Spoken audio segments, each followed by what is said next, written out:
Buenas tardes a todos y a todas. Bienvenidos a una nueva clase sobre la obra de Sigmund Freud. Aquí transmitiendo en directo desde la página psicóloga psicoanalista Pino Lorenzo. Ya saben, transmitiendo desde la consulta de psicoanálisis de Las Palmas de Gran Canaria, en España, y transmitiendo pues para todo el mundo y para todas las latitudes. Ya hemos puesto además en el cartel los diferentes horarios en los diferentes países para que lo puedan seguir en directo o también lo puedan seguir en diferido. Recordarles que estas clases se cuelgan posteriormente, se quedan en Facebook, en la página de Facebook, y luego se suben a YouTube. En el canal de YouTube estarían todas las clases anteriores que les animo a visitar. El canal de YouTube se llama Pino Lorenzo y donde hay pues más de 100 vídeos sobre psicoanálisis. Bueno, vamos a empezar hoy con un texto que tiene un título sugerente, La novela familiar del neurótico. Bueno, este texto nos va a hablar sobre la novela o las fantasías que se hacen los niños en un momento determinado de su desarrollo sobre los padres, acerca de los padres. Y esta fantasía, que es la que vamos a ver ahora y la vamos a desarrollar, que muchos adultos incluso recuerdan conscientemente esta fantasía, haberla tenido cuando niños, parte de la idea que tiene el niño o la niña de ser hijo adoptivo o ser un hijastro. Es decir, que sus padres no son sus padres reales y que sus padres biológicos son otros, ¿no? Entonces, bueno, pues Freud va a desarrollar este texto y va a preguntarse por el origen de esta fantasía o la construcción de esta fantasía en los niños que, como siempre sabemos, luego todo lo que él estudia en la infancia, sabemos que luego va a tener una importancia determinada en la neurosis ya adulta, ¿no? En el neurótico adulto ya vamos a ver pues que estas fantasías siempre van a tener una importancia determinada. Bueno, además también Freud nos dice que, bueno, realmente este texto forma parte del texto o está incluido dentro de un texto de Otto Rahn, un psicoanalista, discípulo de Freud, que escribió un texto donde habla del nacimiento, el mito del nacimiento del héroe, publicado en 1909. Pues dentro de este libro está este artículo que es el que vamos a ver hoy, la novela familiar del neurótico. Bueno, es un texto de 1908, perdón. Y así empieza Freud el texto diciendo que el individuo, a medida que crece, ha de liberarse de la autoridad de sus padres. Esta va a ser una de las consecuencias necesarias, aunque también de las más dolorosas, que en el curso de su desarrollo le va a acarrear. Pero es absolutamente necesario e inevitable que dicha liberación se lleve a cabo y que el niño, a partir de un momento determinado, pues se libere de la autoridad de los padres. De hecho, en toda aquella persona que haya alcanzado un estado normal, se da por, o sea, se asegura, nos aseguramos que ha tenido efecto esta liberación de la autoridad de los padres. Hasta el progreso mismo de la sociedad, nos dice Freud, reposa esencialmente sobre esta oposición de las generaciones sucesivas, ¿no? Es decir, las generaciones sucesivas se oponen a las anteriores y esto permite el desarrollo de la sociedad. de las sociedades. Por otra parte, sin embargo, van a existir cierta clase de neuróticos cuyo estado se haya condicionado por el fracaso ante dicha tarea, es decir, que no hubieran llegado nunca a desligarse completamente de los padres y siguieran vinculados de alguna manera a su autoridad o como si vivieran bajo su autoridad. Para el niño pequeño, los padres son al principio la única autoridad y la fuente de toda fe. El deseo más intenso y decisivo de esos años infantiles es el de llegar a parecérsele, es decir, al progenitor del propio sexo. El deseo de llegar a ser grande como el padre y como la madre.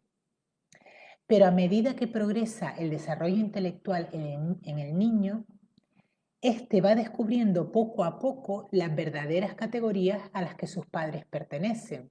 Es decir, bueno, pues se va dando cuenta que sus padres pues no son tan perfectos, con todas las atribuciones y perfecciones que el niño le atribuía, y empieza a darse cuenta pues que también tienen sus defectos, ¿no?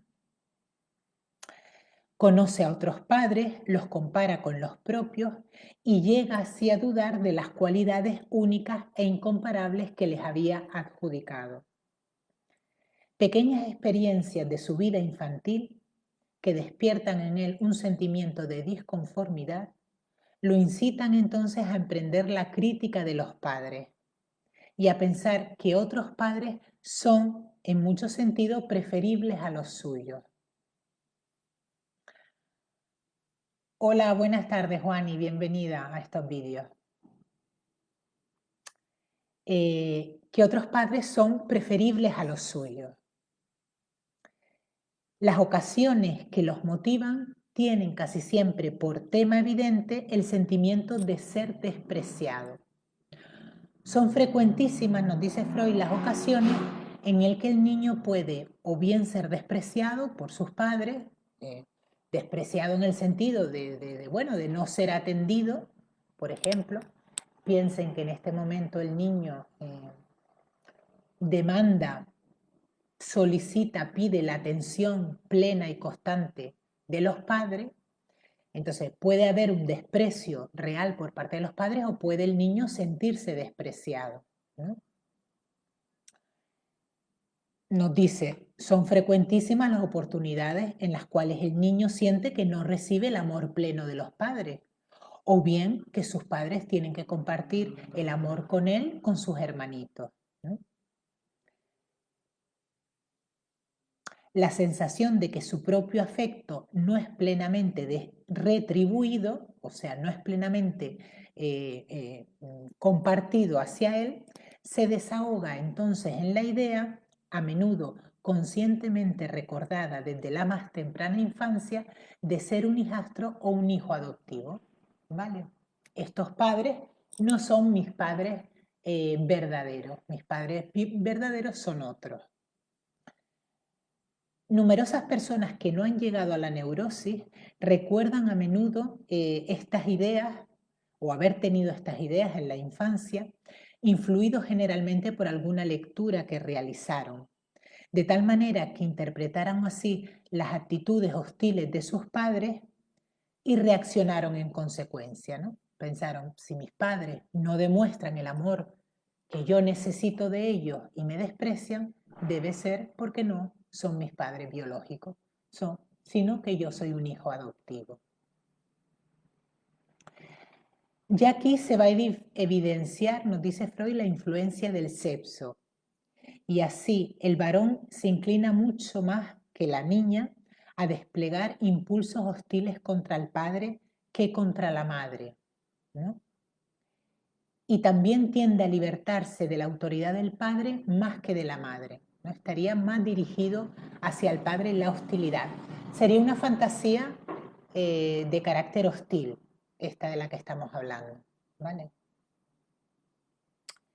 A este respecto, la actividad imaginativa de la niña tiende a ser más atenuada. Estos impulsos psíquicos, además de la infancia, conscientemente recordados, como decía, nos ofrece el factor que ha de permitirnos comprender el mito del nacimiento del héroe, lo que decíamos antes de la obra de Otto Rauch. Entonces vamos a ver un poquito de esto del mito del nacimiento del héroe, que tiene que ver con esto que estamos hablando y con estas fantasías del niño en este momento determinado de su desarrollo psicosexual. Bueno, en el texto Moisés y la religión monoteísta, un texto pues posterior, de 1933 creo que es, de 1900, Freud lo escribió, Moisés y la religión monoteísta, 3 ensayos. Freud lo escribió entre 1934 y 1938 y se publica en 1939. Se publica este texto justo cuando Freud sale de Viena por la Segunda Guerra Mundial y se va a Londres, ¿no? Y emigra a Londres y publica este libro, Moisés y la religión monoteísta, en Londres. Bueno, pues aquí en este texto Freud nos dice: en el año 1909, Otto Rank, que aún entonces se encontraba bajo mi influencia, era discípulo de Freud y debe ser que con posterioridad pues se distanció de él, publicó por sugestión mía un trabajo titulado El mito del nacimiento del héroe.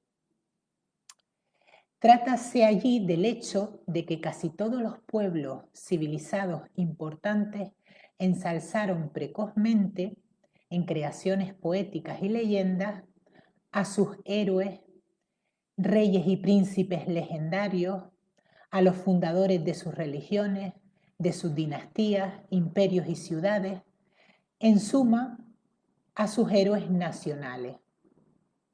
Especialmente las historias de nacimiento y juventud de estos personajes fueron adornadas con rasgos fantásticos, cuya similitud en pueblos distintos y muy independientes unos de otros guardan muchas cosas en común.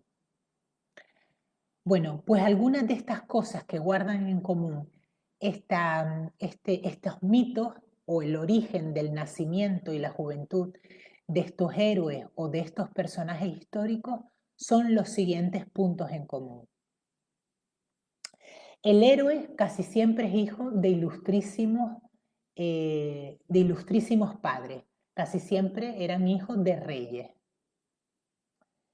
Su concepción, la concepción de estos personajes, había sido precedida por dificultades, bien por dificultades en la concepción, bien por largos periodos de infertilidad, bien porque la relación de los padres tenían lugar de forma oculta, en secreto, ¿no? Por algunas de estas circunstancias había sido dificultosa la concepción.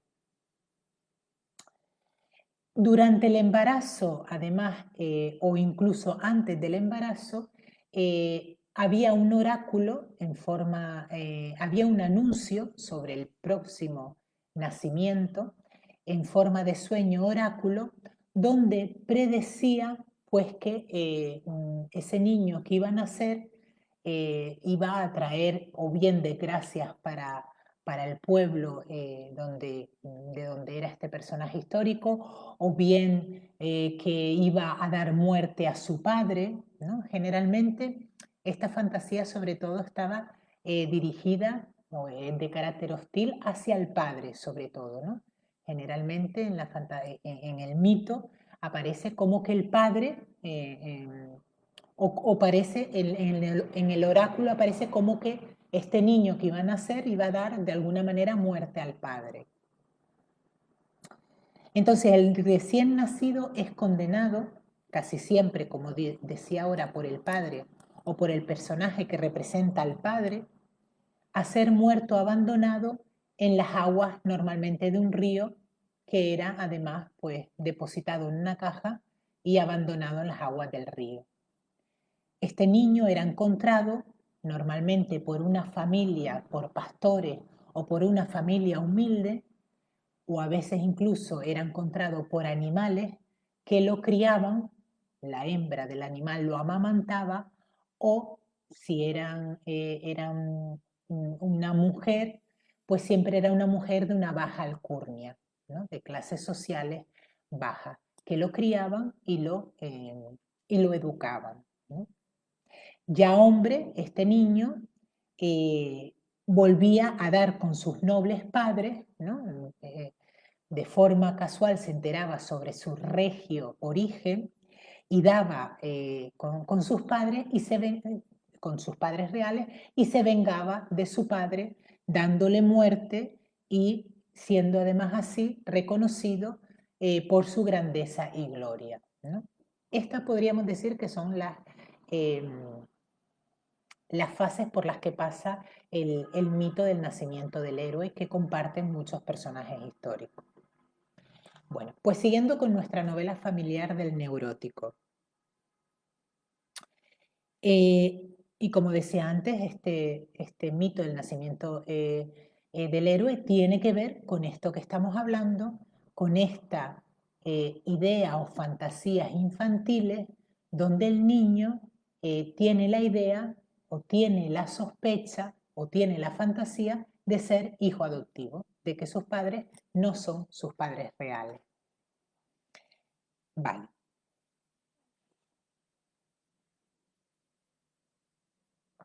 Si hay alguna pregunta, ya saben que pueden hacerla en directo.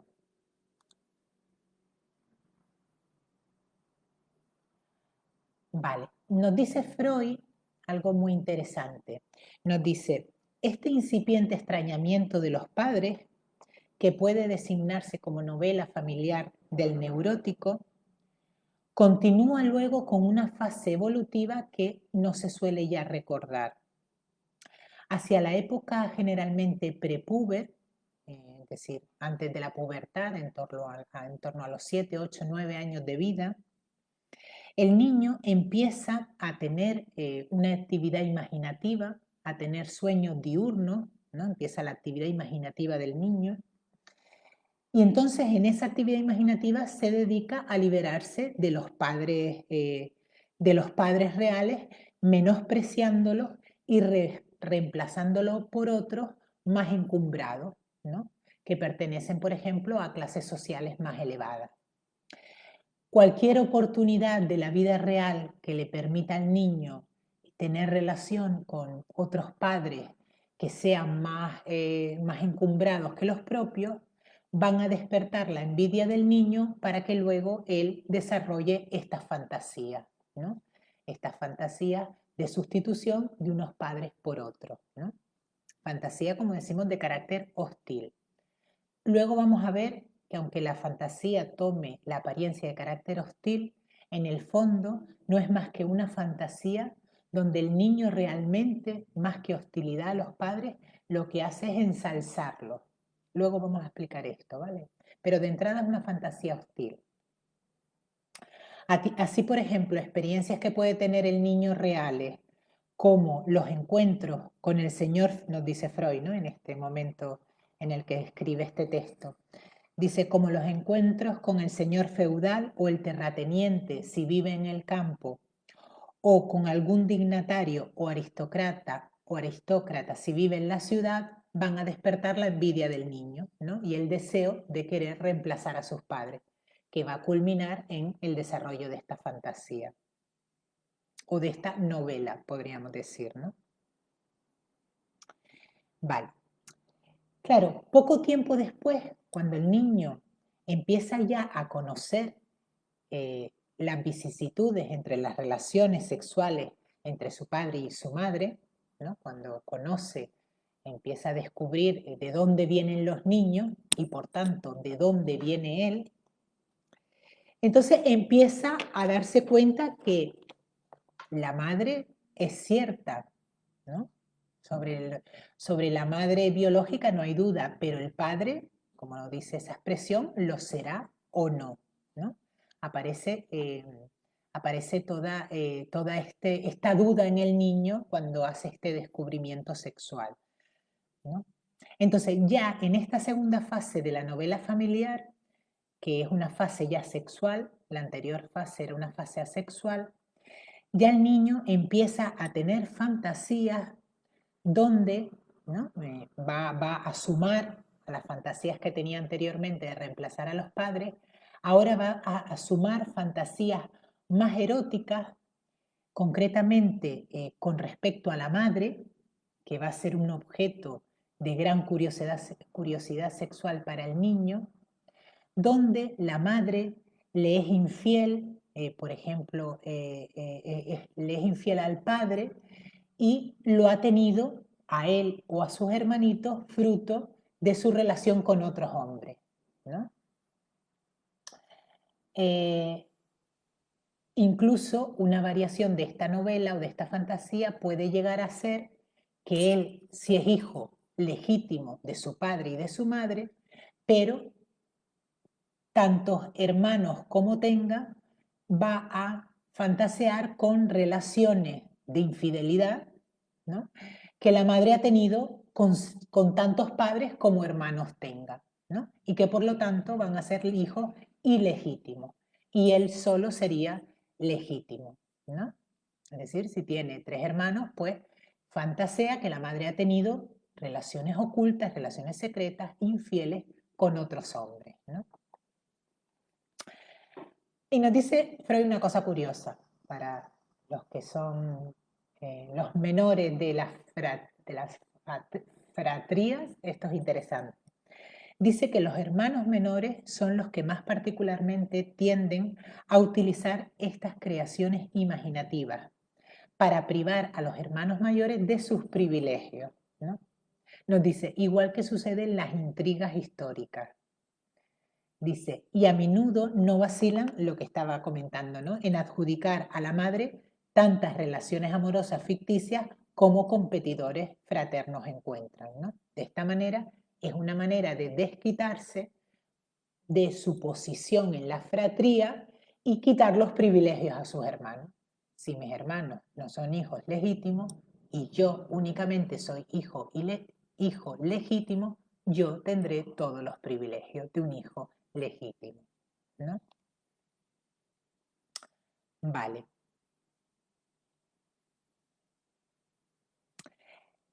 Y esta sería la fase, como decía, sexual de la novela familiar, ¿no? Se cerraría aquí.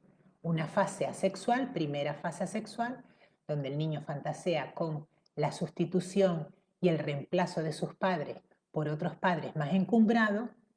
Y la segunda fase, ya sexual, sería cuando fantasea, son fantasías eróticas, prepuber, recuerden, previas a la pubertad, ¿vale?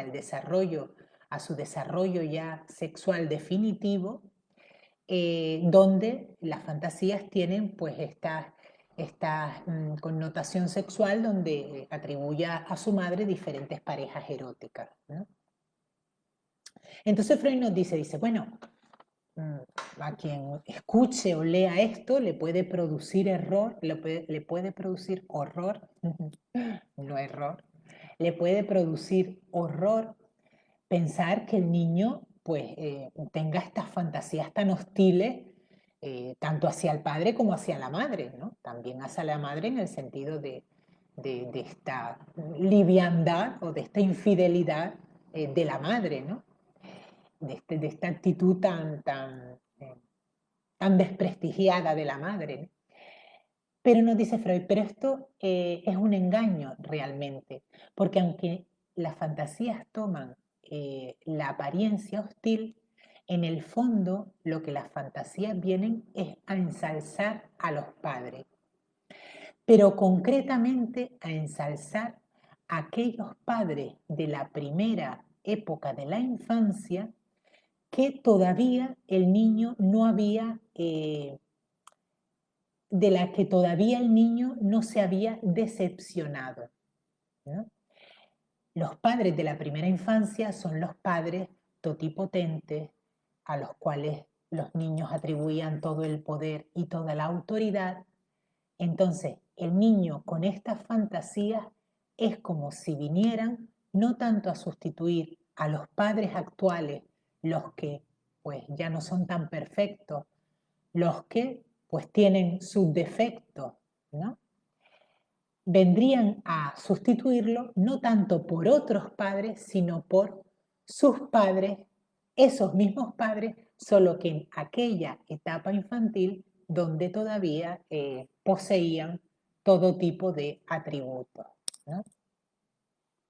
Nos dice Freud, resumiendo, su fantasía no es en el fondo, sino la expresión de su pesar por haber perdido esos días tan felices.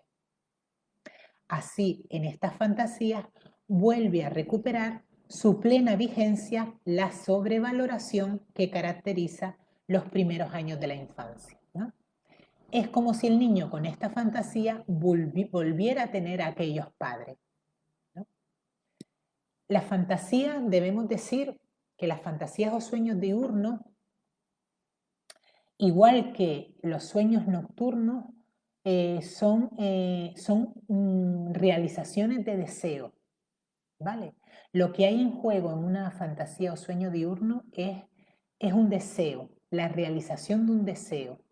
Y en este caso, el deseo que se realizaría en este sueño diurno sería el de volver a aquel estado de su infancia en la que no solo, podríamos decir que es una fantasía no solo de carácter de encumbramiento de los padres, sino también podríamos incluso decir que una fantasía narcisista, en el sentido de que en esta fantasía donde aparecen los padres, que los padres encumbrados son sus propios padres, abandonados, el niño recibiría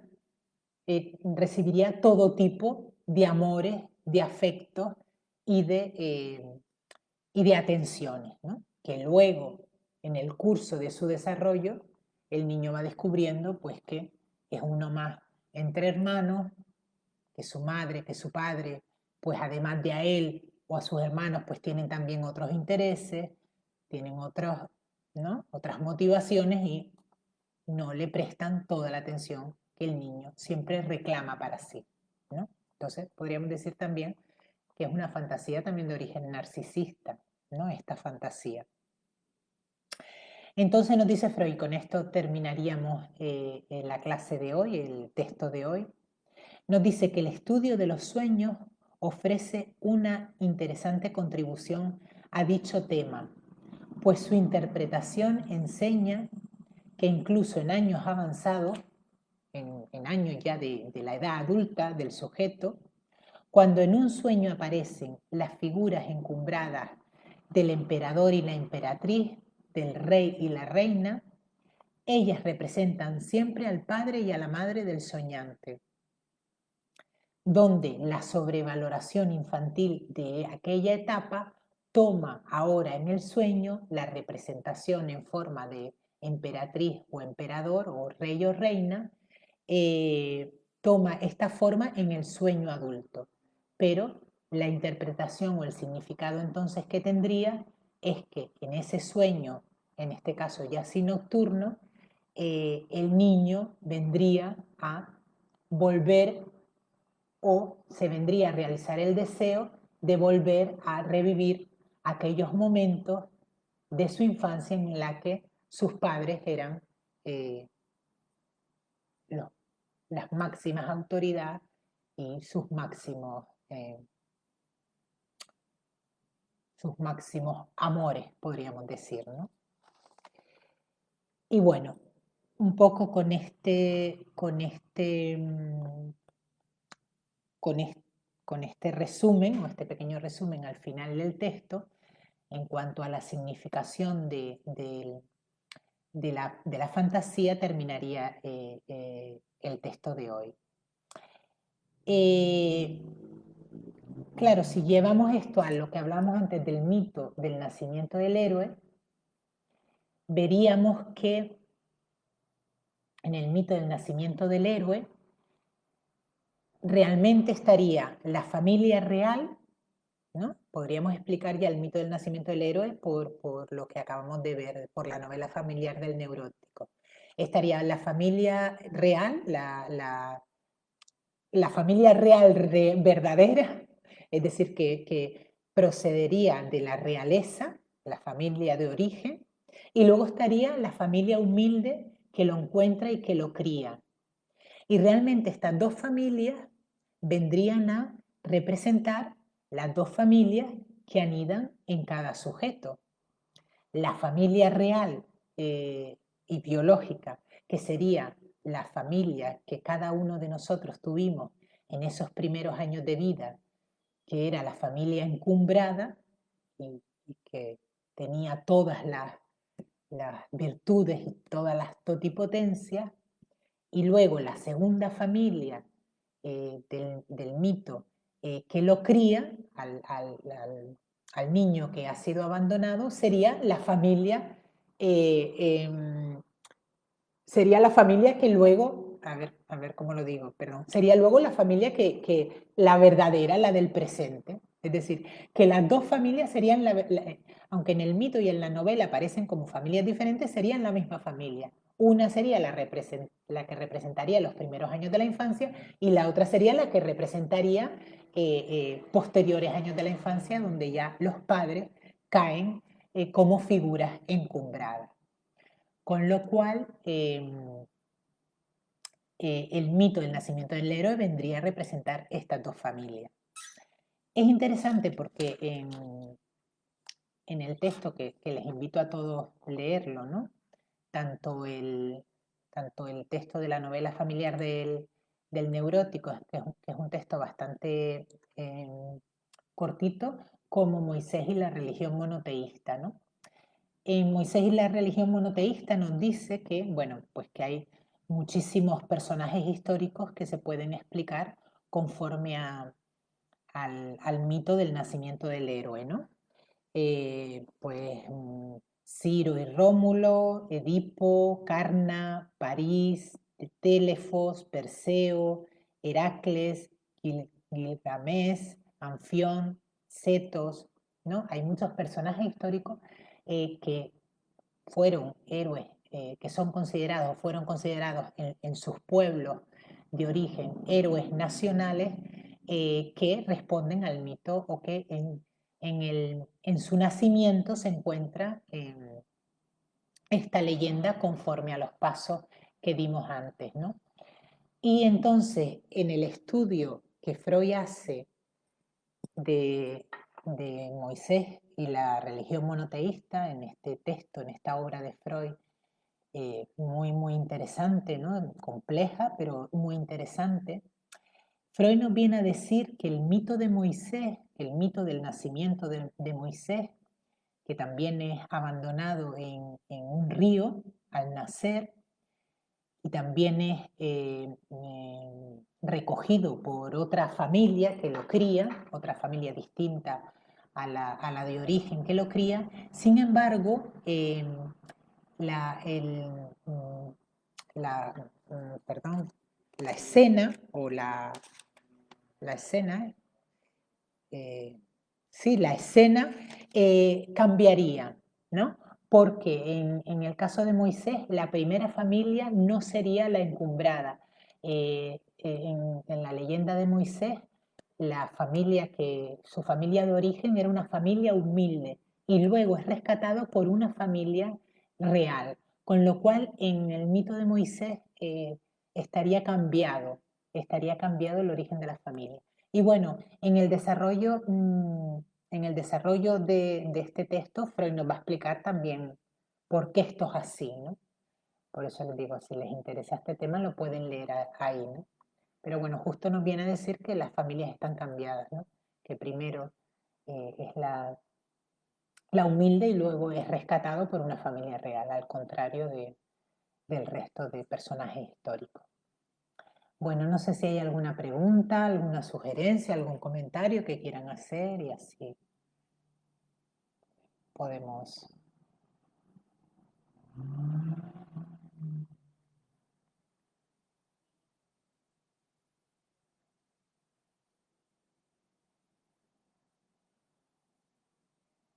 ¿Les ha pasado? ¿Recuerdan, si alguno recuerda esta fantasía, como nos decía Freud, sobre todo la fantasía de la primera fase, ¿no? Que suele ser conscientemente recordada, de haber sido hijo adoptivo, ¿no? Tener la idea al niño de haber sido hijo adoptivo No sé si alguno ha tenido esta fantasía, recuerda esta fantasía cuando era niño, ¿no? Que no era hijo de sus padres, sino que había sido adoptado. Puede comentarlo o puede incluso escribirlo, o cualquier pregunta o duda que tengan también la pueden hacer. Bueno, vamos a ir terminando la clase de hoy, agradeciendo como siempre que estén ahí una semana más. Muchas felicidades para estas fiestas y próspero año nuevo. Muchas felicidades, Carlos, igualmente para ti. Muchas felicidades a todos también. Muchas felicidades a todos para estas Navidades. Muy interesante como siempre, dice Juani. Muchas gracias, Juani. No sé si han tenido alguno, bueno, no quiero preguntar, no quiero... Alicia Rosoni Rebelino, sí, la adopción es particular. La adopción es particular. No te entiendo bien el comentario, Alicia. Sí, la adopción es particular. La adopción es el proceso de ser adoptado. Bueno, yo tengo bueno, yo trabajé varios años en el tema de adopción y en un congreso que hicimos en Madrid, la Escuela de Psicoanálisis Grupo Cero, en 2019, iniciaba una pequeña investigación, que es solo el principio de una investigación, donde hablaba también asociaba el proceso de la adopción y del descubrimiento que hace el niño adoptado cuando se entera de una u otra manera, o bien de forma directa, porque se lo dicen los padres, o bien de forma indirecta, cuando se entera de que es hijo adoptivo, bueno, pues ahí suele sobrevenir una decepción muy grande, ¿no? Entonces, yo en ese artículo que digo, esa pequeña inicio de investigación, hablaba si no tendría algo que ver, o me preguntaba, o partía un poco de la hipótesis, si no tendría que ver algo de esta fantasía también, o cómo esta fantasía se jugaría en el caso de niños realmente adoptados, ¿no? Que fueron adoptados. No sé si tendría una particular, sería una singularidad, tendría una singularidad particular por el hecho de haber sido realmente adoptados, ¿no? Y haberse realizado, llevado a la realidad la fantasía, ¿no? Pero bueno, las fantasías, es verdad que todas estas fantasías con las que Freud trabaja, como las que trabajamos en la clase anterior, que eran teorías sexuales infantiles, también son fantasías, por decirlo de alguna manera, teóricas, ¿no? Quiero decir que igual no se dieron tal cual o no se dan tal cual, sino fantasías que le permitieron a Freud el desarrollo de su teoría, ¿no? Es decir, que luego a lo mejor uno va a la realidad a buscar esas fantasías y no las encuentra tal cual, ¿no? Por eso que a veces son teóricas en ese sentido, ¿no? Carlos dice, saludos desde Barcelona, Pino, muchos saludos para Barcelona, Carlos. Es interesante abordaje, creo que influyen. Ok, muy bien, Alicia. Pues nada, vamos a ir terminando si les parece y ya saben que si les, les ha gustado o creen que este vídeo es de interés para otros, pues les animo a compartir en sus redes sociales, porque si somos más, somos mejores. Seguimos la próxima. Chao.